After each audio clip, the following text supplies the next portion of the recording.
Hello friends, welcome to PSR channel. நாம் இன்றைக்கி ஒரு முக்கியமான தகவலை பற்றி தான் நம்ம பார்க்க போகிறோம்.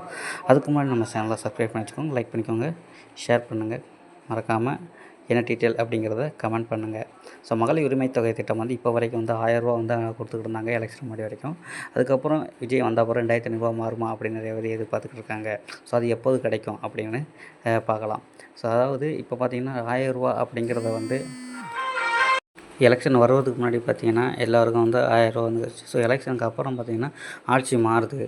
ஸோ அந்த ஆட்சி மாறனால 2500 கிடைக்கும். அது யாருக்கெல்லாம் கிடைக்கும் அப்படிங்கிறத நம்ம பார்க்க போகிறோம். அதாவது பார்த்திங்கன்னா முன்னாடி பார்த்தீங்கன்னா தகுதி பெற்ற பெண்களுக்கு மட்டும்தான் 1000 அப்படிங்கிறாங்க. ஸோ இப்போ பார்த்திங்கன்னா இது என்னன்னா இந்த மாதம் மகளிர் உரிமை தொகை 1000 இல்லை 2500 அப்படின்னு நிறைய பேர் எதிர்பார்த்துக்கிட்டு இருப்பாங்க. நிறைய பேர் என்ன இன்னும் 1000 வரல அப்படின்னு கூட நிறைய வயசானவங்க கூட எதிர்பார்த்துக்கிட்டு இருப்பாங்க.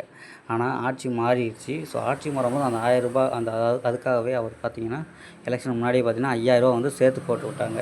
ஸோ இதுக்கப்புறம் பார்த்திங்கன்னா அந்த 1000 வந்து வருமா இல்லை 2500 வருமா அப்படிங்கிறது தான் பார்த்துங்க. ஸோ இதை வந்து எப்படின்னா மதிப்புமிகு மகளிர் திட்டம் மூலமாக வந்து 2500 வந்து யார் டிவிகே தலைவர் விஜய் வந்து அவர்கள் வந்து நமக்கு வந்து செலுத்துவாங்க. ஸோ அது யாராருக்கெல்லாம் பார்த்திங்கன்னா அனைத்து பெண்களுக்குமே இருக்குன்னு அப்படின்னு சொல்லியிருக்காங்க.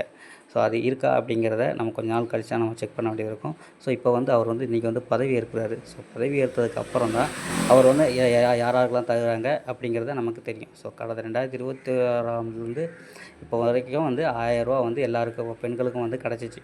ஸோ அதுலேயும் தகுதி பெறாத பெண்களுக்கு வந்து நிறைய பேருக்கு கிடைக்காது.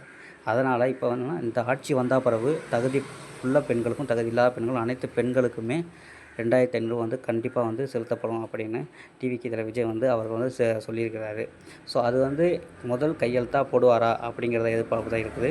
ஸோ அதனால் நீங்கள் வெயிட் பண்ணி பாருங்கள். இன்றைக்கி வந்து பதவியேற்பு விழா. இன்று பதவி ஏற்றவுடன் முதல் கையெழுத்து எதுவாக இருக்கும், அதற்கு முன்னாடி இந்த மகளிர் உரிமை தொகை வந்து கண்டிப்பாக இருக்கும் அப்படின்னு நிறைய பேர் எதிர்பார்க்குறாங்க. ஸோ அதுக்கானதை நம்ம வெயிட் பண்ணி தான் பார்க்கணும். அதனால் அனைத்து பெண்களுக்குமே கண்டிப்பாக உதவித்தொகை கிடைக்கும். ஸோ இந்த தகவலை நிறைய பேருக்கு ஷேர் பண்ணுங்கள். இதே மாதிரி முக்கியமான தகவல்கள்லாம் தெரிஞ்சுக்கல பிஎஸ்ஆர் சேனலை சப்ஸ்கிரைப் பண்ணி வச்சுக்கோங்க. நன்றி, வணக்கம்.